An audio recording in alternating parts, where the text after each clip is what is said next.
Hello दोस्तों, उम्मीद करता हूँ कि आप सब लोग खैर वाफियत से होंगे। आज का जो हमारा टॉपिक है ये है प्रोटीन्स के मुतालिक। इससे पहले आपने कार्बोहाइड्रेट्स के मुतालिक पढ़ा था। आज का टॉपिक है प्रोटीन्स के हवाले से कि प्रोटीन क्या चीज़ है। प्रोटीन की डेफिनेशन में सबसे पहले आता है कि हाईली कम्प्लेक्स ऑर्गेनिक कंपाउंड। इनके बहुत ही पेचीदा किस्म का ऑर्गेनिक कंपाउंड है। दूसरा ये है कि ये नाइट्रोजनियस कंपाउंड है, इसमें नाइट्रोजन मौजूद होता है। नाइट्रोजन की प्रेजेंस एसेंशियल है, लाजमी है प्रोटीन की फॉर्मेशन के लिए। Highly complex nitrogenous compound which is made up of amino acid, जो कि एक अमीनो एसिड से मिलकर बना होता है। प्रोटीन क्या चीज़ है, डेफिनेशन में क्या आएगा? Protein is a complex organic compound और highly complex nitrogenous compound made up of amino acid, amino acid से मिलकर बनता है। इसमें प्रोटीन में carbon, hydrogen, oxygen, nitrogen and sulphur, ये जो एलिमेंट्स हैं ये प्रोटीन्स में लाजमी कोई ना कोई एलिमेंट, सल्फ़र मौजूद होगा, नाइट्रोजन मौजूद होगा, ऑक्सीजन मौजूद होगा। तो इनकी प्रेजेंस भी प्रोटीन के लिए लाजमी है। प्रोटीन में ये लाजमी मौजूद होंगे, कार्बन, हाइड्रोजन, ऑक्सीजन, नाइट्रोजन और सल्फ़र। इनमें कोई भी मुमकिन है कि 3 हों, 2 हों या एक तो लाजमी मौजूद होगा प्रोटीन में। उसके बाद प्रोटीन बनता किस तरह से है? प्रोटीन बनता है जब अमीनो एसिड आपस में जुड़ते हैं। ठीक है, एक प्रोटीन में तकरीबन 10,000 अमीनो एसिड मौजूद होता है जो कि एक दूसरे के साथ जुड़े होते हैं, एक बांड के साथ। उनका एक रिश्ता होता है, वो बांड होता है। उस बांड को क्या कहते हैं? उसको पेप्टाइड लिंकेज या पेप्टाइड बांड कहते हैं। ठीक है, एक अमीनो एसिड लिंक्ड होता है दूसरे अमीनो एसिड के साथ पेप्टाइड लिंकेज के साथ, पेप्टाइड बांड या पेप्टाइड लिंकेज। इसकी डेफिनेशन हम आगे जाके देखते हैं। Amino acid linked with another amino acid through peptide linkage.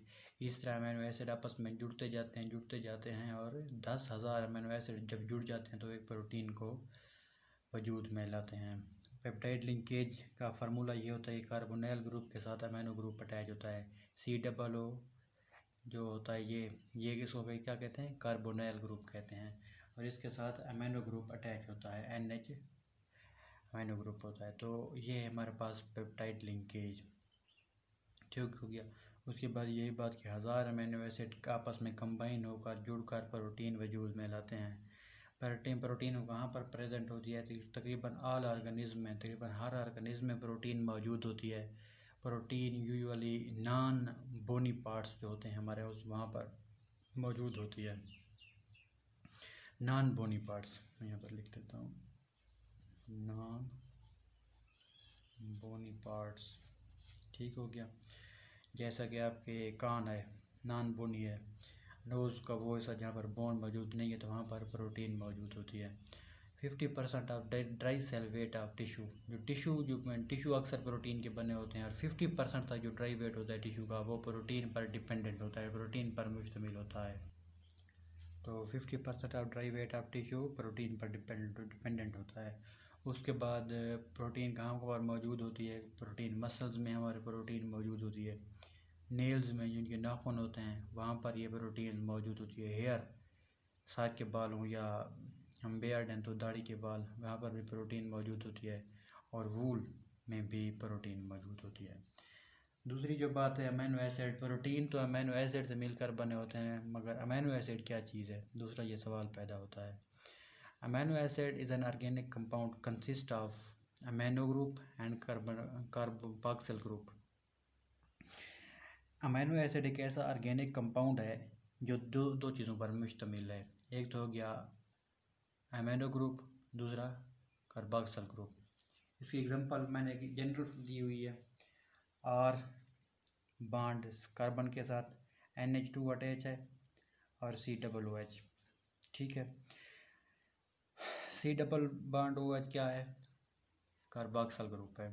NH2 क्या चीज़ है? NH2 इस अमीनो ग्रुप। R क्या है? R डिफरेंट होता है, हर अमीनो एसिड की सूरत हाल में R मुख्तलिफ होता चला जाता है। या CH3 लगा सकते हैं या CH कोई कुछ भी लगा सकते हो, R डिफरेंट होता है हर अमीनो एसिड के लिए। ये तो अमीनो एसिड का फार्मूला हो गया। उसके बाद अमीनो एसिड कितने हैं?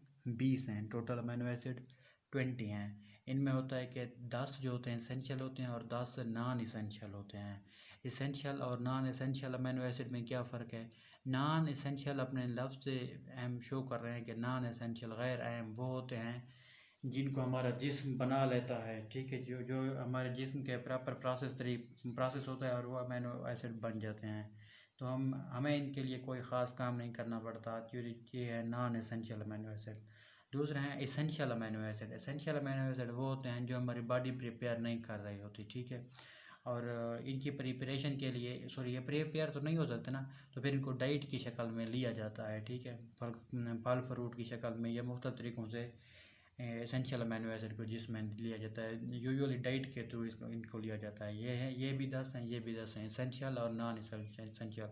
एसेंशियल में ये होगा कि जो हमारी बॉडी प्रिपेयर नहीं करती और हमें आर्टिफिशियल तरीके से देने होते हैं, और नॉन एसेंशियल ये होते हैं कि हमारी बॉडी उनको प्रिपेयर कर रही है।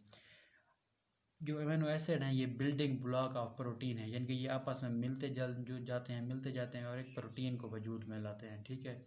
वो मिलते किस तरह से है? वो पेप्टाइड लिंकेज की मदद से मिलते हैं। अब पेप्टाइड लिंकेज कैसे होती है दो अमीनो एसिड के बीच में?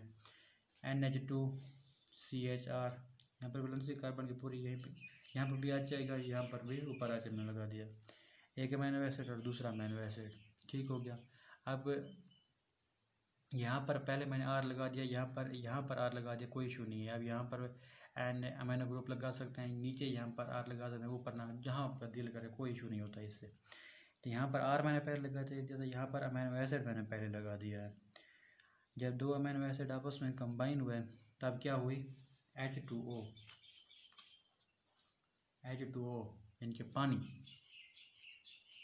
ठीक है, ये पानी रिलीज हो जाता है, ठीक है, यानी कि एलिमिनेट हो जाता है। और हमारे पास लिंकेज एक बनती है जिसको कहा जाता है पेप्टाइड लिंकेज। वो कैसे बनती है? यहाँ से OH और यहाँ अमोनियो ग्रुप से H, OH comes from carboxyl group, H comes from amino group, और ये H और OH कंबाइन होते हैं तो एक वाटर मॉलिक्यूल बनता है जो को खारिज हो जाता है। उसके बाद जो हमारे पास कंपाउंड या प्रोडक्ट आता है उसको वो एक अलग होता है, उसमें पेप्टाइड लिंकेज पाई जाती है, ठीक हो गया।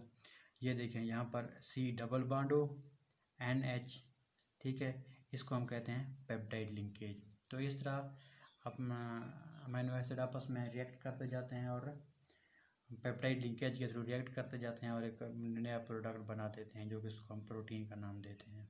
ये था हमारा आज का प्रोटीन का टॉपिक।